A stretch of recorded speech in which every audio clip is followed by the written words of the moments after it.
Welcome to Fix It Home Improvement, covering projects that every homeowner should know and great products for home and garden.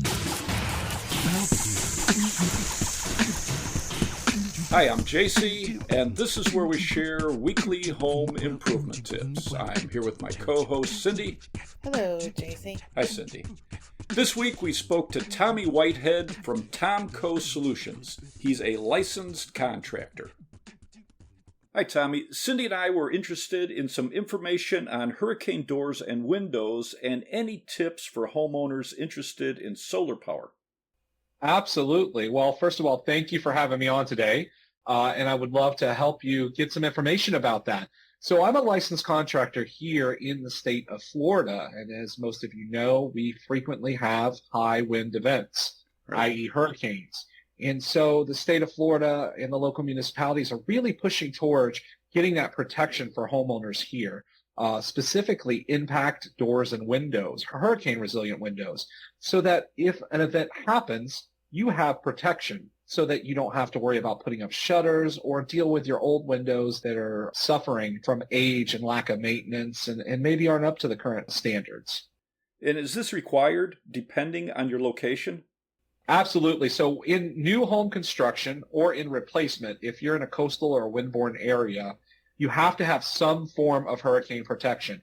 That could be shutters. However, you have to actually install those shutters for each storm that comes up. When you have an impact window or door, you don't have to worry about putting those shutters up. So when you're trying to prepare your family for a storm, that's one less thing on your agenda.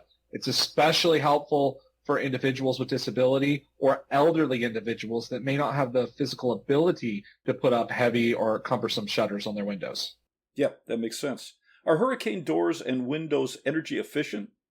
Yes. So that's the benefit of hurricane windows. You look for the protection, but it also gives you a year-round higher solar efficiency, meaning that you are using less energy to heat or cool your home. Here in Florida, it's obviously to cool your home, but they're better sealed, they're better connected, and they're newer. Most homes that have older windows just leak your power right out the window.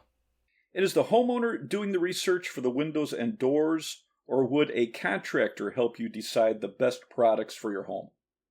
I would say that the best option is to reach out to a local contractor that installs windows and doors.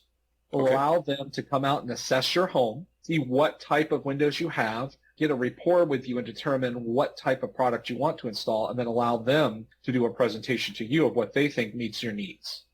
What are you looking for in a hurricane door or window?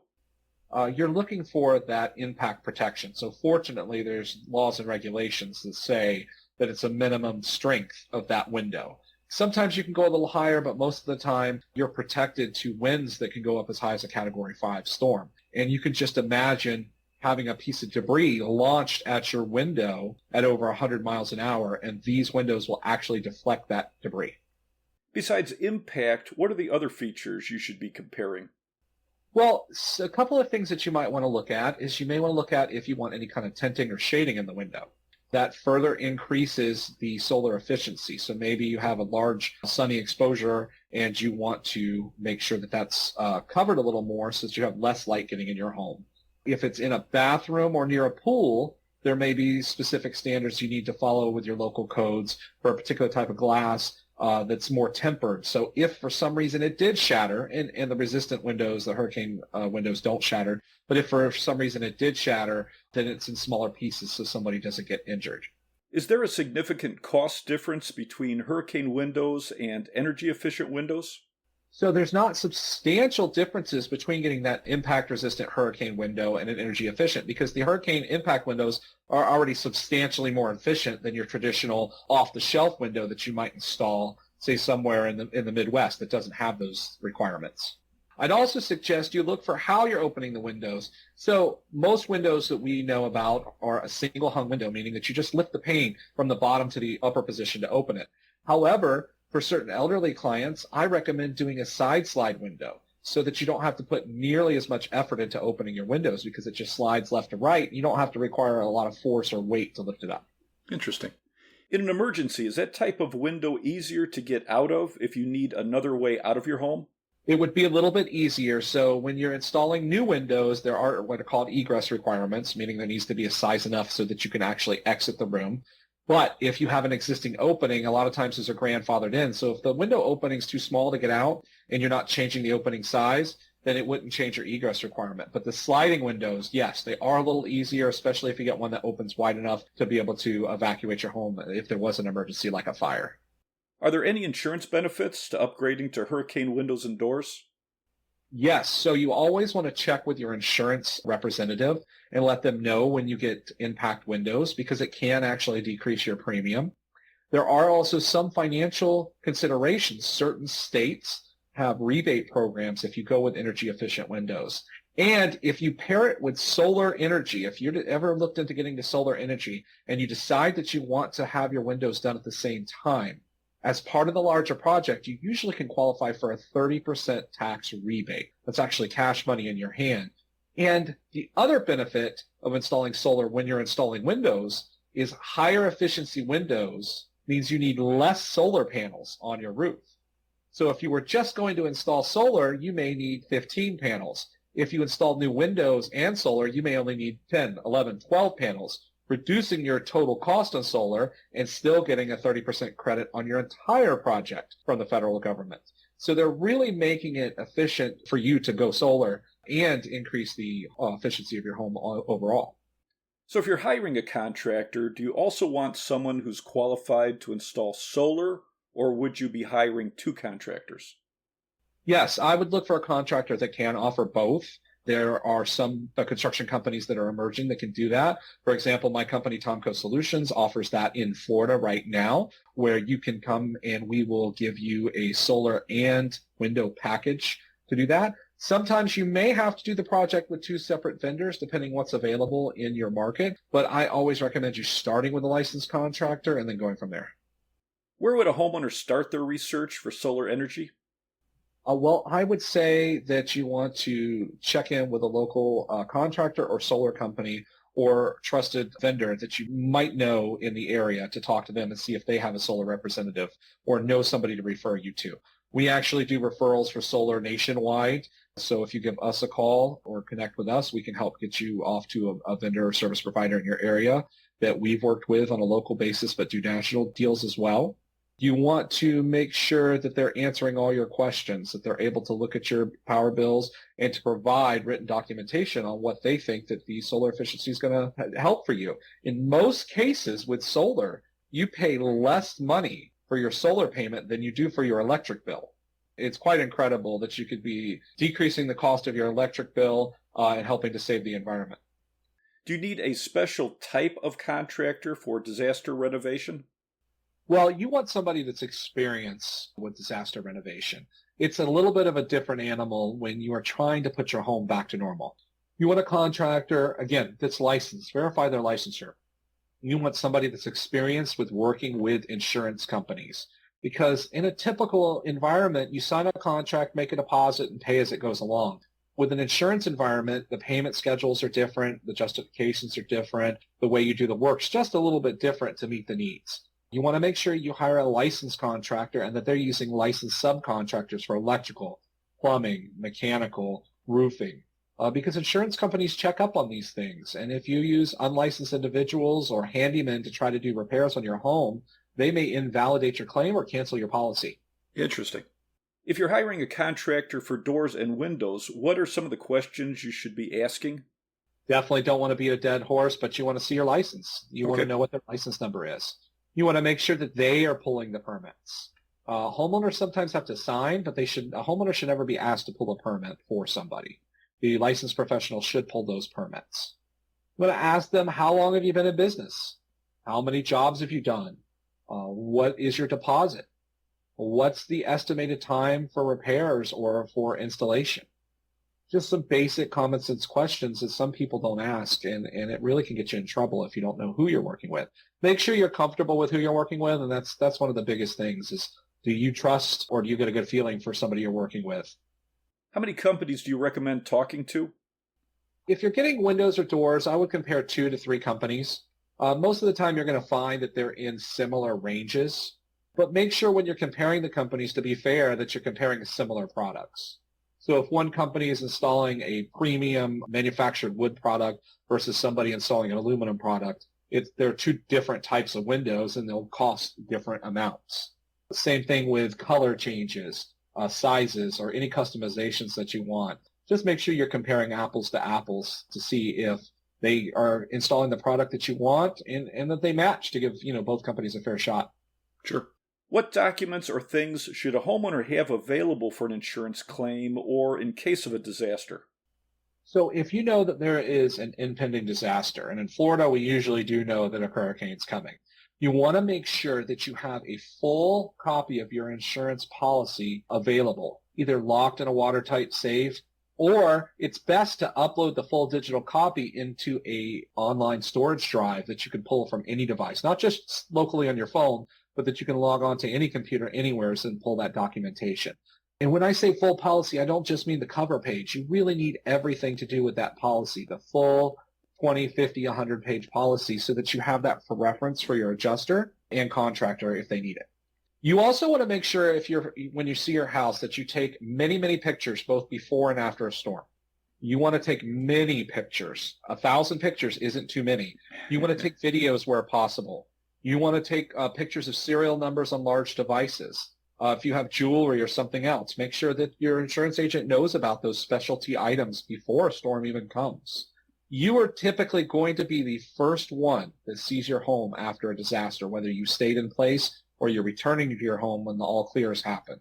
So you are the first responder to your own home.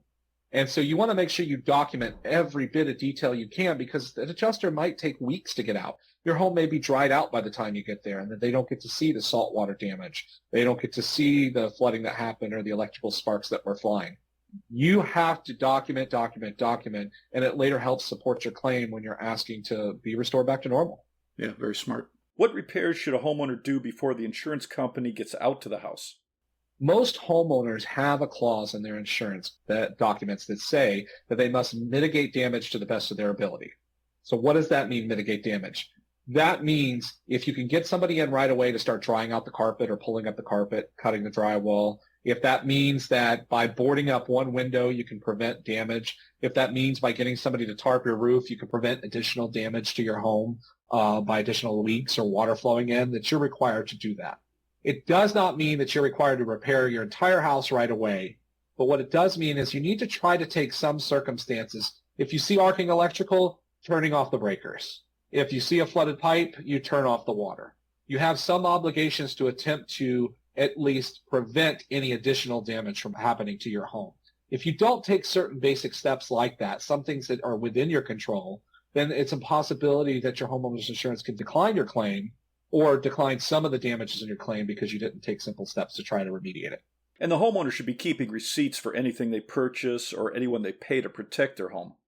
Definitely want to make sure anything you use to protect or to restore your home, any receipts, any meals, any hotel stays, any fuel for your generators, make sure you keep all those receipts. They may not all be recoverable with insurance, but it's better to have them than not have them. Keep the paper receipts, but the best way to keep them is to also take a picture on your phone and make sure your backup storage is enabled on your phone so that as soon as it has reception or data, it's also uploaded to the cloud, because it could be the circumstance where your phone is destroyed in a disaster and you can't access that phone anymore, and you want to make sure that those files are protected as well. You want to make sure you always read the contracts that you're signing with any kind of service provider. Okay. And be careful of anybody that's trying to force you into something that seems uncomfortable. When in doubt, always contact or connect with an attorney if you're questioning what's going on. Talk to your insurance professionals to see if this seems normal. Every community will have people that unfortunately try to take advantage of others in need. And so look for contractors, and try to look for contractors that are local meaning within your region, within your state. Out-of-state vendors coming in the day after a storm usually throw up red flags, and you want to know if something happens to the repairs, are they going to be there in weeks or months after to correct it? So it makes sense to get someone local if possible? It makes sense to get somebody in local in general. Sometimes they'll bring resources in from out of town, but at least you know the main contractor, the main license holder, the main service provider is there locally. and locally being, in your region, maybe even in your state. If you're in an area that's prone to natural disasters, can you have a company like yours come out and evaluate your home to see if you're prepared for a storm? Yes, if you want to reach out to us prior to a storm, just so we have your contact information, we can always happily reach back out to you or put you on a priority list. Our company does that. If you want us to come out and do an assessment for you, if you're looking to upgrade so you can prevent damage, and prevention is key. If you can get windows and doors installed, if you could have minor modifications made to your home that actually help prevent damage, that is so much better for you in the long run than being months or a year out of your home. So reach out to your local construction company, reach out to us, and we're happy to come out and take a look and see how we can help you improve your home safety. Tommy, I've heard the term ADU. Could you explain that? Absolutely. So that is called an accessory dwelling unit. And so what does that mean? It's essentially an additional living unit that is on your property, but not directly connected to your house. So the best way to look at it is like a mother-in-law suite is what you'll frequently hear. You want your mother-in-law out of the house, but close by. That's what that's referred to. You'll see them added in many circumstances where Airbnbs are popular, where maybe quite frequently an elderly family member needs to live nearby. Maybe even a teenager that wants a little bit of independence, maybe has a job out of school, but needs to be close to mom and dad. That's a great use for those as well. How about home additions? Are they becoming more popular rather than moving? So home additions are becoming popular, and the reason why is the interest rates have gone up, and so it's more expensive right now just to buy a new house when you want to expand. And for those individuals that have maybe been in their house for 10 or 15 years, they have a lot of equity in their house without a lot of debt. And instead of trading in that equity and trying to go to another house where they'll acquire some more debt, they use part of that equity to actually build an addition onto their home. There's many things to consider with that, such as, will your HOA allow additions? You want to know if your municipality will allow additions, meaning do you have the zoning for that area? And do you have the space on your lot? Just because you think you have enough space left or right of your house doesn't mean you quite meet the setback requirements or the requirements that the municipality says you have to have in between your house and the next house. But in many circumstances, you can add quite a bit of square footage onto your home, adding 1 or 2 rooms, and it increases the value of your house as well. And so instead of having a 3-2, maybe you have a 4-2 or a 4-2 with a den, and you recover that value when you sell your home later on. So would a homeowner go to the city inspector or a contractor to get information on an addition or an ADU? You would want to start with a licensed contractor or a licensed architect. Okay. So when you contact us, we normally reach out to our architecture partners, evaluate your site to see what the setbacks are and what the requirements might be to give an estimated price point. It's a very rough estimate where we can tell you, hey, yes, we can do this, or no, we can't.